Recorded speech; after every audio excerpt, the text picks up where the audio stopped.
if you have problems with unmotivated personnel, go look in the mirror. That is a challenge to get there. Build those relationships with your people. Why of how this is gonna benefit the company, but the why of how it's gonna benefit that person. They don't wanna step up, they don't wanna work. Force those leaders to actually lead. In my opinion, giving someone control over their destiny is the most powerful form of compensation you can give someone. I learned this in the military, because in the military, if Leif does a good job, I can't give him a bonus. I can't pay him more. In fact, the best thing I could do is give him a good evaluation, which then in 3 years, he might get promoted and make an extra $400 a month.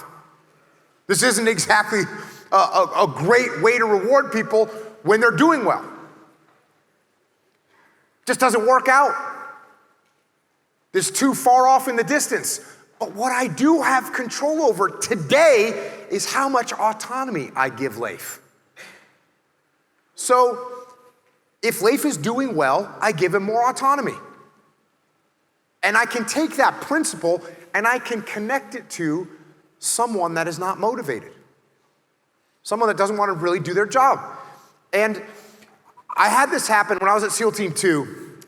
My sister platoon, the assistant platoon commander in my sister platoon, he came to me one day and said, I got this guy in my platoon. He's a great guy, but dude, he just is totally negative, never wants to step up. You know, he's just always talking and chirping at us from the back and telling us we got bad ideas. It's just terrible.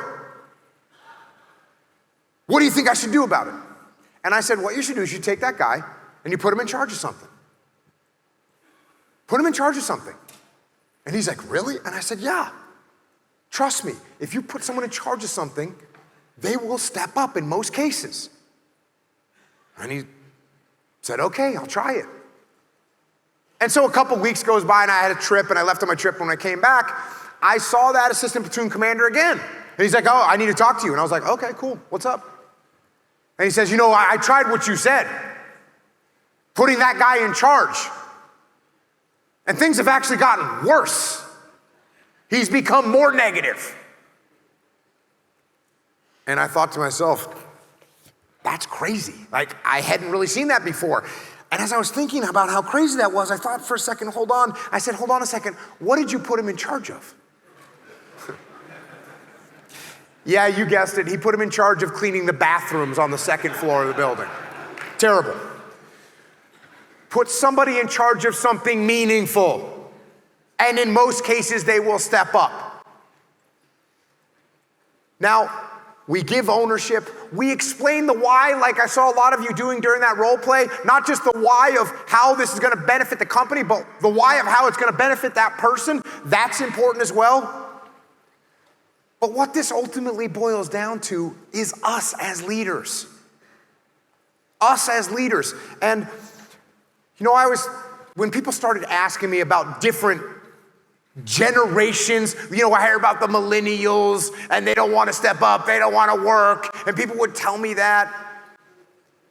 And I thought to myself, I was trying to think of one of the hardest workforces that we have had to deal with, or that has been dealt with in the past. And one of them that came to mind as a very difficult workforce to deal with would have been a draftee in the Vietnam War.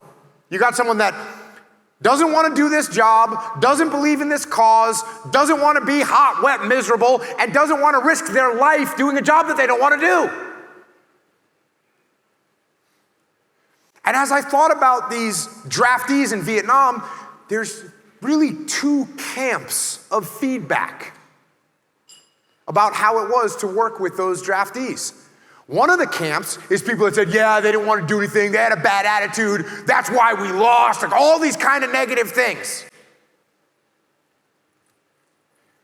But leaders that I talked to, good leaders that cared about their people, guys like David Hackworth, guys like James Mukayama, you know what they said about their draftees? They loved them. They loved their draftees.